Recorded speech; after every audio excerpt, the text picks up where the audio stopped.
Ini dimulai dengan kata amma. Amma tentang apa? Amma itu terdiri dari an dan ma. An itu dari, ma itu apa? Kalau bahasa Indonesianya diterjemahkan dengan enak itu tentang apa. Kalau di sini diartikan tentang apakah mereka bertanya-tanya.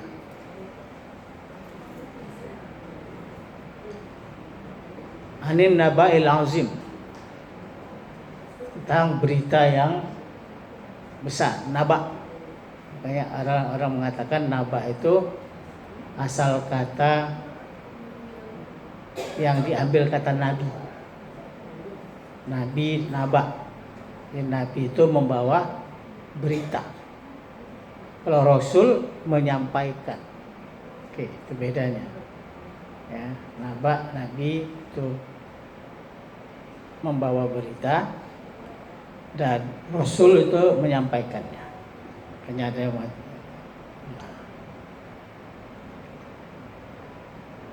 Kenapa mereka saling bertanya? Itu pertanyaan yang utama. Orang Arab itu kenal betul dengan Nabi Muhammad. Oke? Kenal betul kan? Al-Quran menyebut Nabi itu untuk orang Arab dengan kata sohibukum. Sohibukum. Itu ibu bisa baca di surah An-Najmi. Ya. Ma dolla sohibuka, ya. Ma dolla sohibukum wa ma ghawa. Tidaklah teman kamu itu kamunya orang Arab Mekah. Tidaklah teman kamu itu sesat dan tidak pula ngelantur. Itu kenapa? Karena mereka menuduh Nabi Muhammad ngawur, sesat. Padahal selama 40 tahun hidup dengan Nabi Muhammad, Nabi Muhammad itu sudah jadi sohibnya. Tahu sohib kan?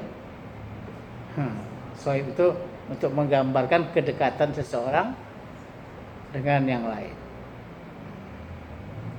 Kalau ibu sering minum bandrek, yang terkenal di Medan, bandrek sohib. Pernah? Ada berapa cabangnya? Banyak tuh kan? Sohib, bahasa Arab tuh. Bahasanya sahabat. Ya, sahabat jadi sohib. Itu nanti kita bicara surah An-Najmi lah, belum sampai kita ke sana. Nah, mereka kenal dengan Nabi Muhammad. Mereka percaya dengan Nabi Muhammad. Maka Nabi Muhammad diberi gelar Al-Ah. Jadi sebenarnya nggak buru-buru amat kualitas orang jahiliyah itu. Malah jahiliyah modern sekarang jauh lebih buruk. Kenapa? Karena orang sekarang kalau jujur habis. Ya, orang terbujur. Sekarang buat terbujur dihabisi. Nah, karena orang nggak suka sama orang jujur. Jadi kalau Anda jujur, jangan pikir Anda akan melejit karirnya, nggak bisa. Kalau Anda jujur, Anda akan disingkirkan, dikornerkan, disudutkan, dimarginalkan. Dan Anda di sudut orang jujur aja, nggak bisa masuk, nggak bisa dibawa ke tengah. Istilah orang itu. Tapi kalau orang jahiliyah, meskipun mereka punya kelakuan kayak begitu, tapi mereka tahu siapa orang yang jujur. Dan mereka nisbahkan itu, diberi gelar gitu. Cuma kita kadang-kadang kan, Nabi Muhammad itu diberi gelar Al-Amin. Cuma kita tidak aware terhadap siapa yang ngasih gelar. Kan siapa yang ngasih gelar? Ya kan itu sebelum beliau jadi Rasul. Berarti masyarakat di situ sudah memberi gelar Al-Amin. Itu masyarakat yang kita tuding kaum kafir Quraisy, ya kan? Kaum musyrikin, kaum jahiliyah, tapi sangat mengapresiasi orang jujur. Itu. Ya, mereka juga sudah tahu sama Allah, udah tahu lah. Ya. Allah itu sudah jadi Tuhan mereka sejak dari awal mereka hidup. Ya. Orang Arab itu Tuhannya ya Allah. Orang Arab manggil Tuhan itu ya Allah. Makanya ayah Nabi Muhammad namanya Abdullah kan. Jadi jangan dibilang orang Arab tuh nggak tahu sama Allah, tahu sekali. Sama dengan kita juga kan, kita sejak lahir tahu sama Allah.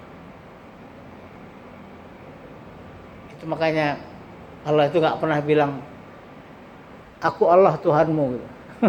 Nggak pernah bilang gitu dia. Karena sudah maklum semua orang bahwa Allah itu memang Tuhan kita, Tuhan orang Arab. Hanya orang Arab nggak masalah, tidak ada masalah dengan Allah, tidak ada masalah dengan Nabi Muhammad. Meskipun mereka nggak tahu beliau itu Nabi sampai umur 40.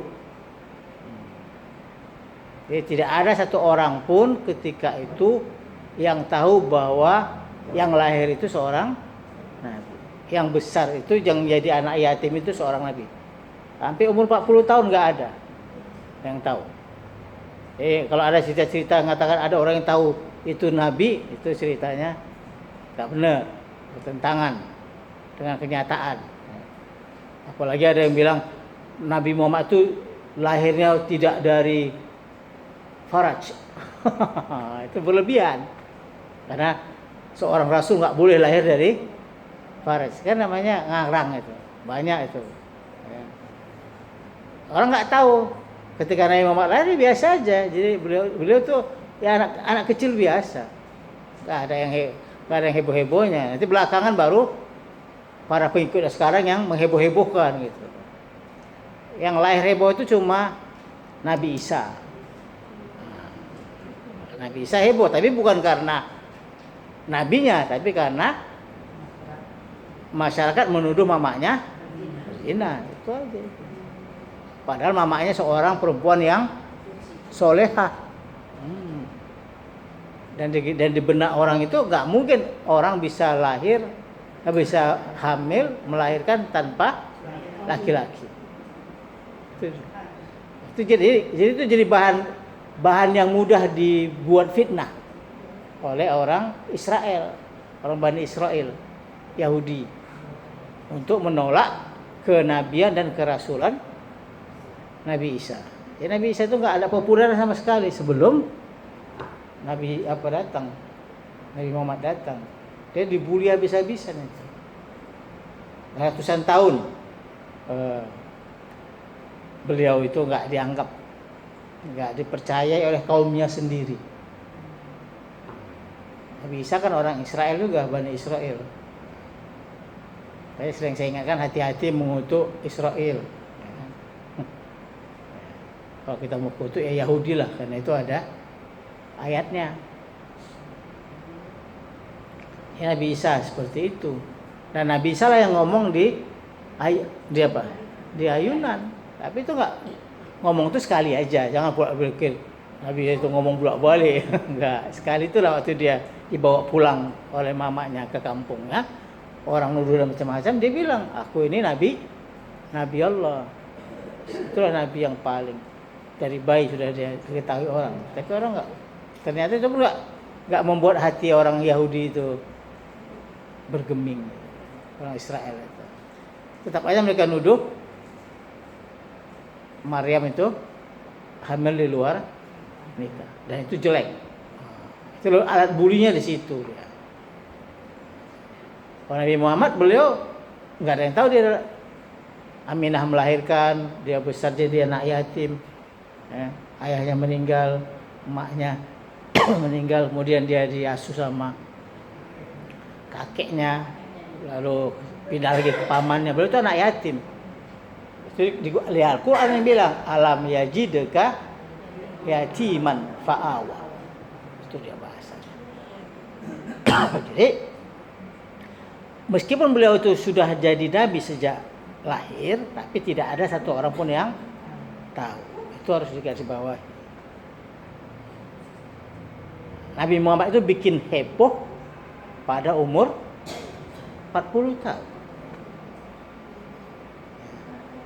Nabi Muhammad juga tidak dianggap apa, tidak dianggap masalah ketika beliau menikah dengan Khadijah. Dengar terakhir ada berita, ada orang yang mengusulkan supaya para janda kaya itu menikahi anak-anak muda pengangguran. Ada? Itu politisi geblek. Dia bilang meniru Khadijah menikahi Rasulullah pula tuh. Aduh, memang ini orang nggak boleh. Kita harus kasih tangga ya. Belum jadi Rasul beliau. Beliau menikah dengan Khadijah belum jadi Rasul. Sudah jadi Nabi, sudah. Tapi tidak ada satu orang pun yang tahu. Termasuk diri beliau nggak tahu beliau Nabi. Jangan berlebihan kali kita memuja Nabi itu. Sampai cerita tentang Nur Muhammad. Oh kan, Nur Muhammad sudah ada sebelum alam ini ada. Itu ngarang-ngarang aja orang itu. Nah, Nabi Muhammad itu menikah dengan Khadijah dan Khadijah itu menikahi anak muda yang bernama Muhammad. Dan Nabi Muhammad nggak pengangguran. Ngaco aja itu.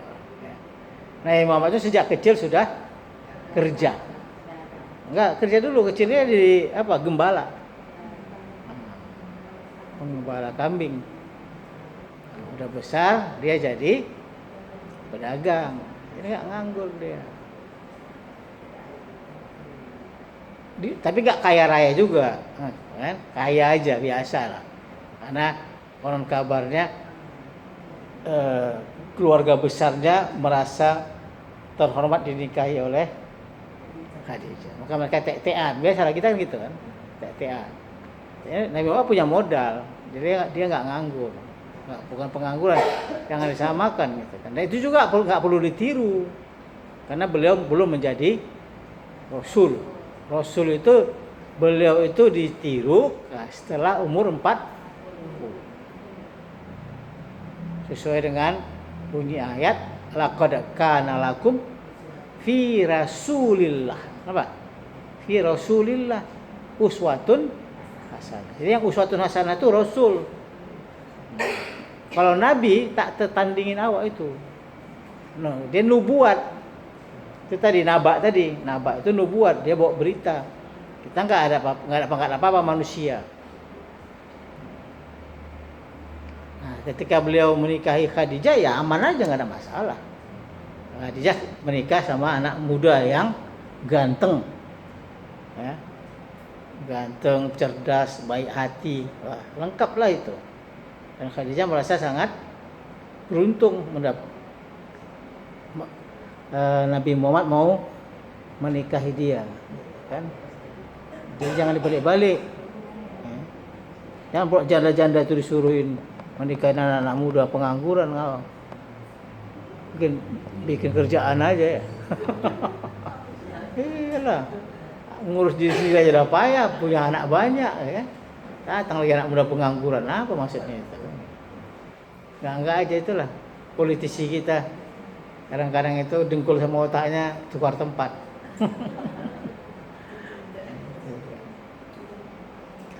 Nah, ketika Nabi Muhammad menerima wahyu, yang saya sering bilang sama jemaah saya, mahasiswa saya juga, Anda harus membaca surat An-Najmi. Ya, kalau ingin tahu siapa yang ngasih tahu Nabi Muhammad. Nah, kadang-kadang intelektualnya juga ada juga lebay-lebaynya ya. Mereka heran. Mereka bilang menuduh Nabi Muhammad itu belajar. Waktu dia berdagang dia sambil mempelajari agama. Itu kan aneh. Mereka ingin mengatakan bahwa Al-Quran itu tulisan atau buatan ucapan Nabi Muhammad. Jadi siapapun orangnya yang mengatakan Al-Quran itu kalamun Nabi atau kalam Muhammad, dalam Al-Quran itu mereka diselevelkan dengan kaum kafir Quraisy. Itulah otaknya, sampai situ otaknya. Rendah, nama jahiliyah, kaum kafir Quraisy jahiliyah, musyrik. Nah, itu gelar orang itu kan. Itu orang itulah yang mengatakan bahwa Al-Quran itu karangan Nabi Muhammad dan dibantu oleh kaum-kaum yang lain. Oke. Nah. Tapi ini apa? Ini sangat tuduhan yang sangat rendah dan Al-Quran bolak-balik membantah itu. Nanti ibu baca Quran banyak itu cerita. Bagaimana Allah membantah. Mereka menuduh iftarohu. Muhammad itu mengada-ngadakan tentang Al-Quran. Itu karena mereka jahiliyah. Karena mereka jahiliyah, itulah kualitas orang itu. Jadi kalau ada sarjana muslim yang mengutip tesis kayak gitu, itu menunjukkan dia kualitasnya masih kualitas jahiliyah. Nah, karena kenapa saya bilang jahiliyah? Karena ada di atas itu yang lebih rasional, yang lebih keren, yang lebih masuk akal, yang cerdas. Apa itu? Itu tuduhan dari orang Yahudi. Apa kata orang Yahudi? Orang Yahudi bilang tidak mungkin Al-Quran itu buatan Nabi Muhammad karena beliau ummi. Ya. Enggak mesti buta huruf, Bu. Bisa pun Nabi Muhammad membaca menulis, tapi itu tidak membuat dia sanggup menulis atau melantunkan Al-Quran. Karena levelnya nggak mungkin. Itu pengetahuan orang Yahudi kayak gitu. Orang Yahudi tahu Muhammad itu ummi kata mereka, nggak tahu apa-apa. Ya, makanya mereka menuduh orang Arab itu ummi. Al-Quran juga mengatakan memang Muhammad itu ummi, kaumnya ummiyin. Jadi kalau kita menuduh Nabi Muhammad buta huruf, berarti kaum yang lain semua buta huruf juga. Ya nggak masuk akal. Ya, ada kata ummi, ada ummiyin. Ummiyin itu jamaknya. Ummi itu artinya ibu-ibu, emak-emak. Emak-emakku yang dianggap lugu. Ya. Kalau istilah orang sekarang, pasang sein kanan belok kiri. Nah, itu emak-emak, ummi. Tapi kalau ummi yang kata Nabi yang di Al-Quran itu ummi itu adalah orang yang nggak pernah punya akses kepada agama, pada kitab, Alkitab, nggak ada. Nah itu orang Yahudi tahu.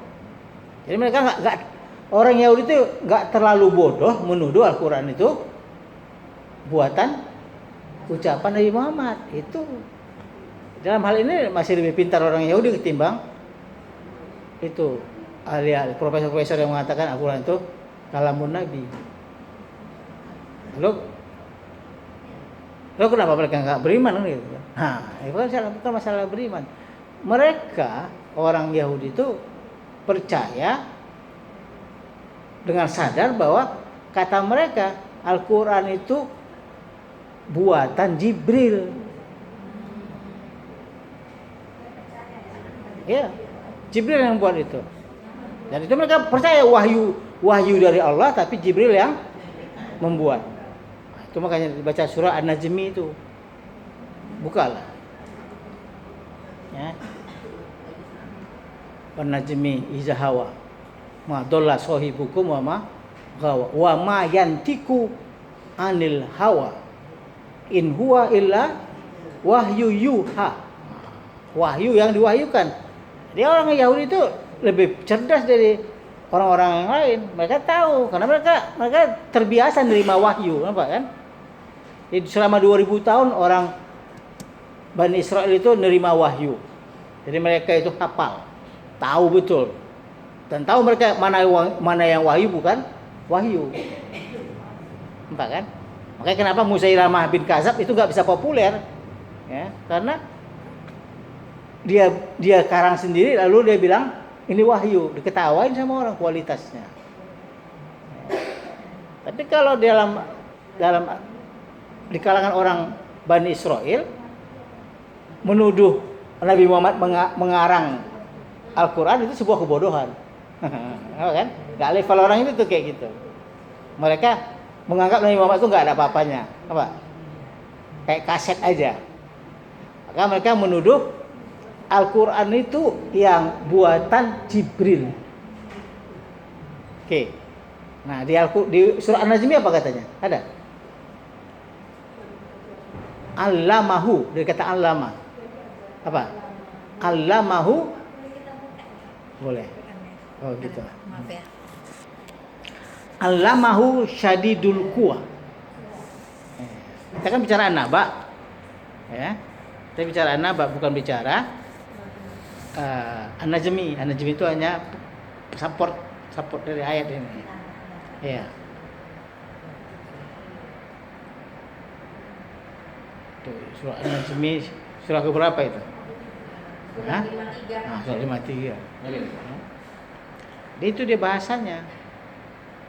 Jadi kata Allah, wa ma yantiqu anil hawa. Nabi Muhammad itu tidak bicara tentang Al-Quran dengan hawa nafsunya. Oke. In huwa illa wahyu yuha. Ayat berapa? Di atas kali, paling atas. Ya, nah itu dia. Kan betul kan? Ya. Allamahu. Betul ya Pak? Ya. Allamahu sadid. Sadid kan? Surat Hina. Ya.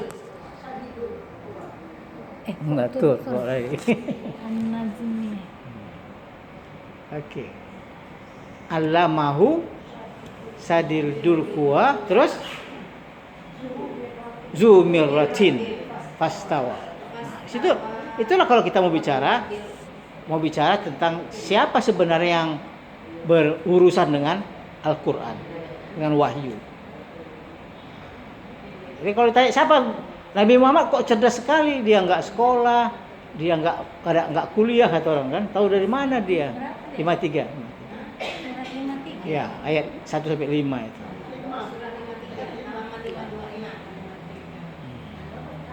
Di Allamahu syadidul quwa. Ini Pak, sorry. Ya, enggak apa-apa. Ini ada di bawahnya itu Pak. Turun ke bawah aja ya Pak. Ya. Nampak? Ya kan? Allamahu syadidul quwa.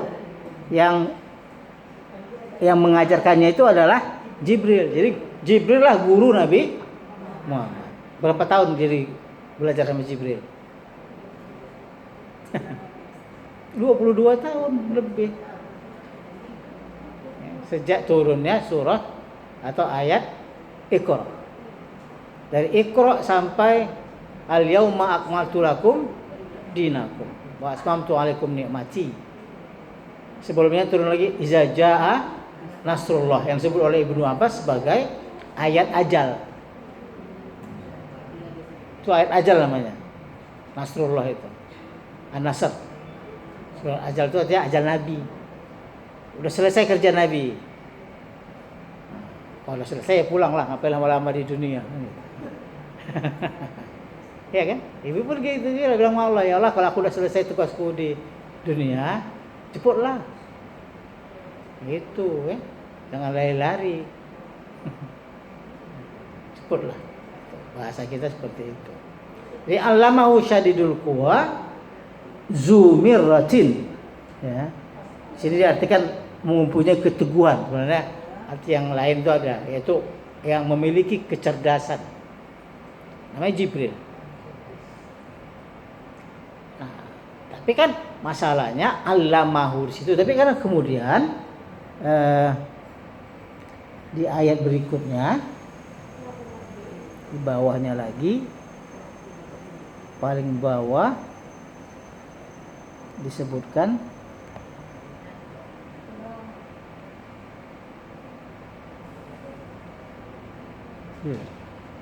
kemana dia? Lari dia. Cari ayatnya itu fa'auha ada fa'auha ila abdihi ma'auha. Gak jauh dari situ tuh. 10. Ya. Yang tadi sambungannya. Iya. Lalu disampaikan wahyu kepada hambanya. Iya. Jadi meskipun Jibril yang menyampaikan wahyu, tapi wahyu itu dari Allah. Jadi ada dua dia. Jibril itu Rasul Allah, apa? Nah, Rasul Allah untuk Nabi Muhammad, oke? Auha juga namanya. Allah mewahyukan kepada Jibril. Oke. Nah, lalu Jibril fa'auha ila abdihi, dia mewahyukannya kepada Nabi Muhammad sebagai Rasul. Jadi ada dua Rasul loh. Nabi Muhammad sebagai Rasul untuk seluruh umat manusia. Itu dia bahasanya. Tapi orang-orang Bani Israel, orang Yahudi mengambil kesempatan memfitnah Jibril. Apa? Dia bilang seharusnya, ini bahasa mereka, seharusnya Jibril itu setelah menerima wahyu dari Allah, dia harusnya mengubahnya ke dalam bahasa Ibrani. Nah, itu dia. Masuk barang tuh kata orang kan. Jadi Nabi terakhir itu bukan orang Arab. Nabi terakhir itu ya kami juga. Karena sebelumnya semua orang kami. Nah, itu dia. Jadi cerdas dan licik. Mereka nggak mau, karena mereka sudah tumbuh menjadi kebenaran yang sifatnya itu kami. Tahu kami kan? Nah, mereka sudah merasa bahwa Yahudi itulah jati diri mereka. Agamanya Yahudi, bangsanya Yahudi. Dan mereka kalau mati masuk surga. Kalaupun masuk neraka sebentar aja. Nah, itu doktrin orang yang disebar orang itu kemana-mana. Doktrin Yahudi namanya. Walaupun nanti di kalangan umat Islam ada juga yang mengadopsi ini, kan gitu. Ya kan? Tapi kita nggak pernah seperti itu. Jadi Jibril difitnah mengubah wahyu dari Allah ke dalam bahasa Arab. Difitnahnya itu. Nanti ada di surah Al-Baqarah. Surah Al-Baqarah bunyi ayatnya mangkada aduwan li Jibril. Siapa yang memusuhi Jibril,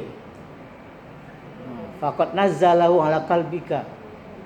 Sesungguhnya dialah yang menurunkan wahyu itu ke dalam jantungmu. Jadi orang-orang Yahudi memusuhi Jibril. Padahal Jibril itu adalah syadidul quwa. Syadidul quwa dan zu mirratin. Sangat cerdas. Sebagai guru Nabi Muhammad. Beliau itu juga guru semua para rasul, para nabi. Termasuk Nabi Isa. Nabi Isa kan ada Ruhul Kudus. Nah, Ruhul Kudus itulah Jibril panggilannya. Di Nabi Muhammad baru namanya betul-betul Jibril. Dinampakkan asli Jibrilnya. Ya. Itu orang Yahudi ya. Nampak kan? Jadi naik levelnya. Dari Arab jahiliyah muncul orang Yahudi yang menaikkannya ke Jibril. Tapi kalau kita orang beriman, percaya bahwa Al-Quran itu kalamullah. Cuma prosesnya memang kayak gitu. Dari Allah turun ke Jibril, dari Jibril turun ke Nabi Muhammad. Dari Nabi Muhammad nanti baru disebar ke para sahabat, para qurra, para qori.